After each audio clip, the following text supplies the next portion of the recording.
দাদার হাতে ভাই খুন। চাঞ্চল্যকর ঘটনাটি ঘটেছে মালদা জেলার পুখুরিয়া থানার ঘাসিনগর এলাকায়। জানা যায় মৃত যুবকের নাম দীপঙ্কর সরকার, বয়স 25 বছর। পরিবারে স্ত্রী রয়েছে দেবী মাঝি সরকার। পরিবার ও পুলিশ সূত্রে জানা গেছে, গতকাল সন্ধ্যায় দীপঙ্কর তার বাড়িতে আম গাছের ডাল রেখেছিলেন এক জায়গাতে। সেই সময় অভিযুক্ত দাদা কমল সরকার সমস্ত গাছের ডাল বাড়ির বাইরে ফেলে দেয়। দীপঙ্করের স্ত্রী প্রতিবাদ করতে গেলেই তাকে অথচ ভাষায় গালিগালাজ করে বলে অভিযোগ। সেই সময় প্রতিবাদ করে ভাই দীপঙ্কর সরকার, আর তার জেরে দুই ভাইয়ের মধ্যে শুরু হয় বিবাদ। ঘর থেকে ধারালো অস্ত্র বের করে দাদা কমল ভাই দীপঙ্কর সরকারকে এলোপাথারি আঘাত করে বলে অভিযোগ। রক্তাক্ত অবস্থায় দীপঙ্করকে চিকিৎসার জন্য নিয়ে আসা হয় মালদা মেডিকেল কলেজ হাসপাতালে। চিকিৎসা চলাকালীন আজ সকালে দীপঙ্করের মৃত্যু হয়। ঘটনার পর থেকে অভিযুক্ত দাদা পলাতক বলে পরিবারের দাবি। এদিকে খুনের মামলা রুজু করে পুরো ঘটনাটির তদন্ত শুরু করেছে পুলিশ। গন্ডগোল কেন মারলো?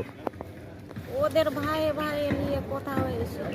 কি নিয়ে? আমাদের বাড়ি অনেক দূরে, মানে ছেলেটার বাড়ির কাছ থেকে আমার বাড়ি একটু দূরে। হ্যাঁ।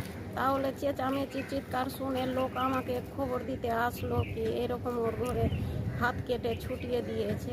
তারপরে আমি দৌড়ে সন্ধ্যাবেলা যাই, দেখি তো লোকজন খুবই জোরো। তারপরে টোটো মোটো করে দিল, তো আড়াইডাঙ্গা গেলাম। আড়াইডাঙ্গা থেকে মালদা ট্রান্সফার করে দিল। কে মেরেছে?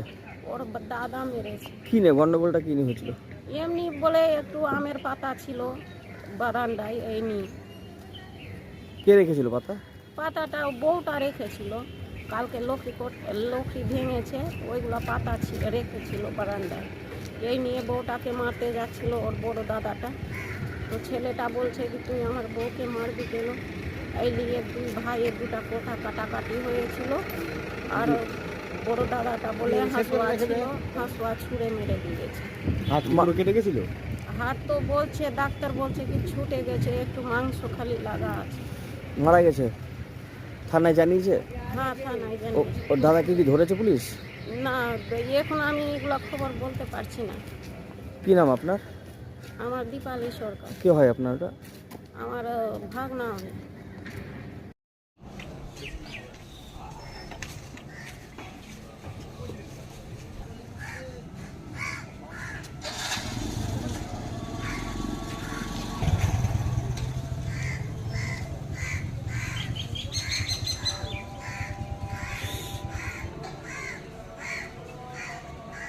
বলো।